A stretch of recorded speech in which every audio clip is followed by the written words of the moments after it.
Howard Eibach, a former copywriter and creative director and the author of 2 books on the creative brief.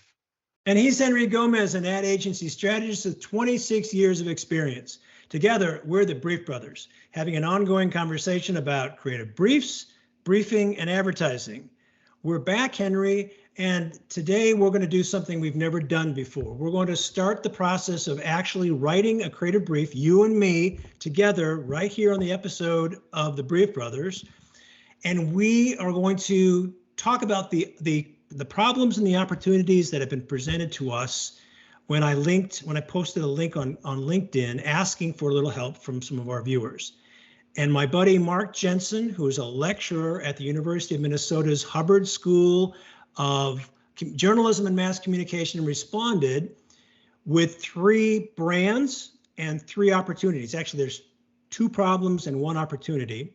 And I want to give a shout out to Maria Pazos, who actually did the write-up. But first, I'm going to do a little magic here. We're going to do this little screen share, which we haven't done, because we're going to use one of my favorite tools that I use all the time when I do my creative brief training. It's called Mural. It's an online whiteboard, and I love it. It's so much fun to use. So here is our own Brief Brothers Mural, and I've posted these problems, and I've also posted the template that you, Henry, use to write your creative briefs, and that's the template we're going to use to write our brief. Now, we're not going to write a brief today, but we're going to get this set up. So here are the three brands that were recommended to us: Oatly, Hulu, and Bumble. And I'm just going to read this, and we're going to talk about this a bit. And at the end of our episode, we're going to choose which brand and which problem or opportunity we're going to use to write our creative brief together. So here we go. We'll start off with Oatly, and it's described as a problem. Known for its brand activism and tongue-in-cheek messaging, Oatly went from a barista sensation to the #1 oat milk brand in the past 3 years. But despite their overnight success and cult following, almond milk brands like Silk and Almond Breeze are still the leaders in the milk alternatives category. So our challenge is to write a brief to get people to choose Oatly over almond milk. All right, that's one option. You have any thoughts on Oatly? I've never tried the product. I've tried almond milk. I find it awful. What I've found, I don't have a problem with lactose or anything. It's just the milk has a lot of carbs, and when I'm doing low carb, I don't like to drink. I normally drink coffee and milk in the morning, but what I found is Fairlife is a brand that has about half the carbs of regular milk, and it tastes exactly like regular milk. So that's the kind of milk substitute that I like, the one that tastes like milk. Yeah. But I've never tried Oatly. One of the people on my staff is a big fan, from what she's told me. So. Yeah, this is an interesting situation. We talk about this a lot about we wear our creative hats and we wear our consumer hats, and we have a tendency at the end of the day, at the end of the workday, to take our creative or advertising professional hats off and just be a consumer, even though it really helps us in terms of being good creative brief writers, to wear that professional hat just a little bit longer when we encounter a TV spot or a print ad or something, and to think like an advertising professional. So like you, I don't care for Oatly. I've tried it myself. I don't like the taste. Unlike you, I am an almond milk fan, and I actually use Silk as my first choice. If I'm out of Silk, I'll use Almond Breeze. I tend to like the unsweetened vanilla, and I use that when I do smoothies. So I have a bias here. I have to admit that I have a bias for Silk or Almond Breeze. So if we were to choose this brand to write a brief for, I would have to put aside my bias, wear my creative brief writing teacher professional advertising hat, and not be a consumer about this. So that's something to keep in mind. What being a professional is about. Absolutely. We have to learn how to do that, don't we? Okay, so that's door number one. Door number two is Hulu. And this is a problem. This, again, is stated by one of Mark Jensen's students, who wrote up this summary. With a new streaming service launching every week, viewers today have more options than ever. The average U.S. consumer now uses 7 streaming devices, and new entrants like Disney Plus and Paramount are offering aggressive sign-in packages to consumers, leaving Hulu lost in a sea of options. Write a brief that helps Hulu differentiate in a crowded market. So any thoughts about Hulu, Henry? I think this is a really interesting problem. It's very relevant, current. We just heard news of Netflix showing its first subscription decline in its history.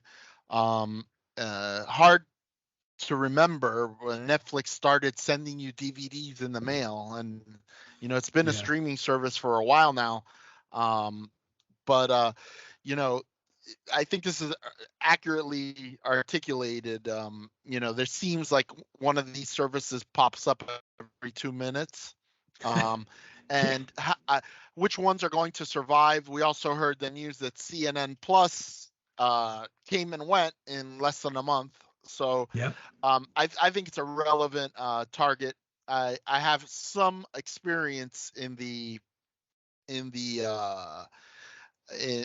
streaming space. I helped to launch Sling way back when, a few years ago, and I worked on pay TV for Dish as well. So not that that's a criteria, because we should be able to write a brief for any product, whether we have experience or not, but I'll be able to bring a little bit more personal insight to one like this.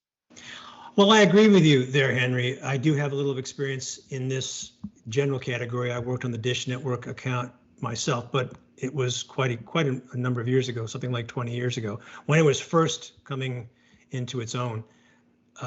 But I would also agree with you that so far the 2 write-ups on both Oatly and Hulu are quite articulate and quite on the mark. So I give Maria kudos for doing a really good job of summarizing in just a handful of words what the problem is. So this does sound like something that I'm kind of leaning toward this one, because it is something that I'm a cord cutter. I cut my connection to, I guess it would have been Comcast, that I've been subscribing to for a very long time. Got rid of that, and now I subscribe to Amazon Prime, which was basically a perk because I'm an Amazon Prime customer for many years. I do have Disney Plus, which I subscribed to when it first launched, and bought the 3-year package, which I believe is expiring this month. So I'm gonna have to figure out what to do there. I've dumped Netflix, and then sometimes I'll go back for a month, and then I don't see anything new something I haven't watched, so I dump it again. And I have dabbled in a couple of others. So this one is kind of resonating with me. I'm really intrigued by this problem. All right, let's move on to the third challenge that was presented to us. This is for Bumble, which is a digital online dating service.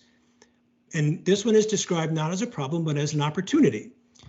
Bumble revolutionized online dating by creating a women-centric app built around the idea of female empowerment. With the pandemic disrupting every aspect of dating, Bumble is looking to give women the confidence to date again. Write a brief encouraging women to use Bumble to go back to the dating scene. Your thoughts, Henry? This is also a very competitive category, with things like Tinder and Match.com and all these different dating apps. We were talking about this a little bit before we started recording. Maybe 2 dudes on here taking the perspective of women isn't the wisest thing in this environment. It would be a challenge.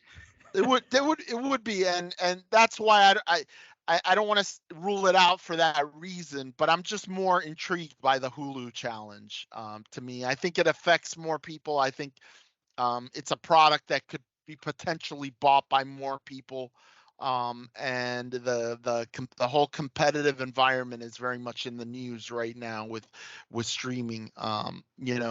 It's like we see these trends, like, you know, as I said, I was working on Dish and everybody was talking about OTT and cord cutting, and they were predicting it way before it ever really happened. And then it did happen. And then now, as the write-up says, it seems like there's a new one every week popping up. So Yeah. I'm really intrigued by Hulu and by Oatly more than by Bumble. Yeah, I just want to. I guess I agree with you about the. It is a competitive marketplace, and that would be a challenge. Um, I have used. I have to come out and admit I have used online dating service before. I've used Match. I have used AfroRomance.com. I've stumbled my way into Bumble. So I'm not unfamiliar with this category. As a single guy, I guess you can say maybe I wasn't so successful, but we can always try again. But like you, Henry, you're being transparent here. But like you, Henry, I am leaning toward Hulu because I have a little bit of experience in that area. I use these services a lot, and it's very competitive. And I think it would present us with, all three of these would present us with a great challenge for writing a brief. But my inclination is to go with Hulu. There's another aspect that we didn't talk about, which is Hulu was one of the first streaming services, and it's kind of just gotten lost in the crowd, which to me makes it more of like a brand revitalization effort, which to me is interesting as well. Right. That's a really good point. Yeah, it's been around for a while. And that would make it a fascinating exercise. Let me just add, because I say this all the time. I say this in my books. I say this in my blogs. I think I've said it here, but it bears repeating. I don't write briefs. I know a lot about how to write briefs. I'm really excited about the opportunity to collaborate with you on writing a brief. You're the guy who's trained to write briefs. So this is going to be a fun exercise because, we talk about this all the time, and now it's an opportunity for us to move from talking the talk to walking the walk, although that's what you do. You do this all the time. I don't. So this is going to be fun for me. Now before we make our absolute decision, although I think we pretty much decided it's going to be Hulu, let's just take a look at the template we're going to be using here. It may be a little hard for everybody to read, but I'm going to zoom in. I love the way you've got this set up on an axis. You've got the horizontal and the vertical. This is not as sharp as I thought it would be, but I think we can basically get the gist of it. I'll read it, and maybe there'll be a better way to present this online when we edit the episode. But tell us about the Paul Feldwick quote. That looks fascinating. So that was interesting. We had Paul as a guest on the show. I listened to both of his books and was, greatly influenced by it. And there was this quote that he had toward the end of one of the books, and it said, "Creativity is the artistry and imagination that we need in order to achieve the popularity and fame for the brands we advertise. It's the art and skill of winning and keeping an audience." So I've added that on my brief as kind of an inspiration for the creatives to remind them, that this is about artistry and imagination, and this is about winning and keeping an audience and entertaining an audience. I love it. This is the current format that I'm using, and as you and I have said countless times, the template is not as important as what you put into it, and the questions aren't as important as the answers. But This is the current template that I'm working with, and it's got some of that Byron Sharp influence to it, and I so noticed forth. that. But I love that. So the first thing I have is context, and the question is, what's the backstory for this assignment? Because there's always some sort of backstory before I get into what is the problem, what is the audience. Like there's got to be something that needs to be articulated about a backstory. Then I have the objective, and I put there, what can advertising help us to do? So again, I choose the wording very cautiously. So it's not what advertising can do or will do. It's what can it help us to do? Understanding we can't overcome product problems or pricing problems and things like that. What is it that advertising can help us to do? Um, the buyers. So specifically here, that word use of the word buyer is, a Byron Sharp. Like, we're talking about these are people that we want to buy our product. Who are the people we need to do this with? And so that's going to be your target description. These boxes, by the way, expand, as you go typing in them. So it's not like it's limited to just that one line. Right. Typically my target description is the lengthiest section of the brief, because I like to tell a little story or narrative about the target audience. So that makes sense. The size of the box is not indicative. And then here, instead of the word insight, because I feel like insight is overused and misunderstood a lot, I put inspiration. And the question that I put there is, what's the most interesting thing about these buyers, our brand, or the industry it competes in? So to me, it's like, what is interesting? What is that thing that gets your creative juices flowing, and some sort of discovery? But this is essentially the insight. Then I have what I call headline, and I give that full credit to Howard Eibach, who says, your single-minded proposition should be headline-y. And so it says, what can we say to them to create mental availability for our brand product, especially in shopping situations? So there's that mental availability aspect for Byron Sharp, but also remember that it's got to be punchy, pithy, and catchy. Maybe we can get Howard Eibach as a guest, but I hear he's really hard to schedule. And then if we have a headline, then we need body copy too, right? So the body copy is the reasons to believe. I like so that. The headline is our single-minded proposition. The body copy is our reasons to believe. What makes it true, relevant, or memorable? And again, it's not just a laundry list of features, or it doesn't have to be. It can be something that makes the product memorable. The famous Capodastro bar, right? Right. We haven't told that story in a couple episodes. We need to tell it again. And then tone. How should the brand speak so people recognize that it's us? And I think this is one that is increasingly on my mind as we talk about distinctiveness. Is tone used to be something that I gave short shrift to on a brief. Now I do a lot of thinking about the tone. Then we have codes, which are brand codes, or otherwise known as distinctive assets, which distinctive assets can reinforce the brand in their memories. Handcuffs, what are we required to do or include? So these would be any mandatories that the client would give. Let me guess, Henry. Did creatives insist on you using the word handcuffs? I like that term a lot. No, I chose that, and that's good. But it's true. It's normally what you see there. It says mandatories, right? Right. I call it handcuffs. These are things that we're not going to be able to get away from. Right. Client is requiring, or potentially legally required, etc.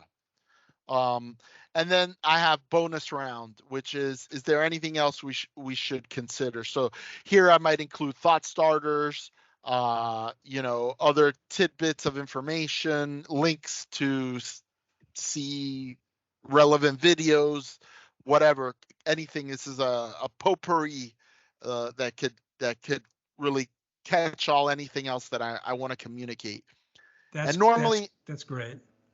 Normally, this brief will bleed over into a second page, and that's kind of because there's a lot of dead space in the format. But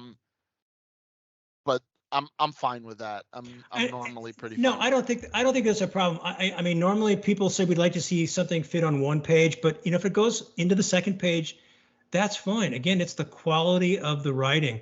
And one thing I have to say about this template, and I haven't read every possible template that exists on the planet, but I don't think I can recall any template that had it built-in sense of humor. I mean, handcuffs and and bonus round. That's just fun. That's just fun Well, stuff. I like that a lot. what one of the things I believe in the most in writing creative briefs is you have to write them like a human for humans. Right. This shouldn't be stilted business language. We're trying to communicate something to a group of creatives. I'm going to talk to them the way I would talk to people, not the way this isn't legalese. Exactly. So using colloquialisms and so forth is, part of normal communication. Yeah, and that's one of the biggest hindrances I see, and I think we both agree on this with today's briefs, is that it's just they tend to be filled with marketing speak and insider language and lingo, and you don't want that. Creatives will roll their eyes when they read that kind of stuff. So we want to stay away from that. Okay, so what we'll do in the episode where we actually write the brief is we won't use that actual template. I'm going to create little sticky notes like you see here, and we'll have each question articulated on the sticky note, and we'll just kind of start thinking out loud on our mural here as we write a brief. But Henry, are we in agreement that our winner is going to be Hulu? We're going to write the brief for Hulu? Hulu. All right, Hulu, baby. Hulu it is. So stay tuned. We're aiming for an episode to show you how we do this in let's say middle of May. We've got a couple of guests coming up in the next couple of weeks, so they're going to take precedence. And then we're going to do our writing a creative brief exercise right here on our show in about 3 weeks, 2-3 weeks, something like that. Let me end the screen share so we got to come back to this. I think we've covered our episode here, Henry. I think we've got a good setup for this new something we've never done before. That's right. Good stuff, Howard. Good stuff, Henry. He's Howard Eibach. And he's Henry Gomez, and together we're the Brief Brothers. Till next time. Bye-bye.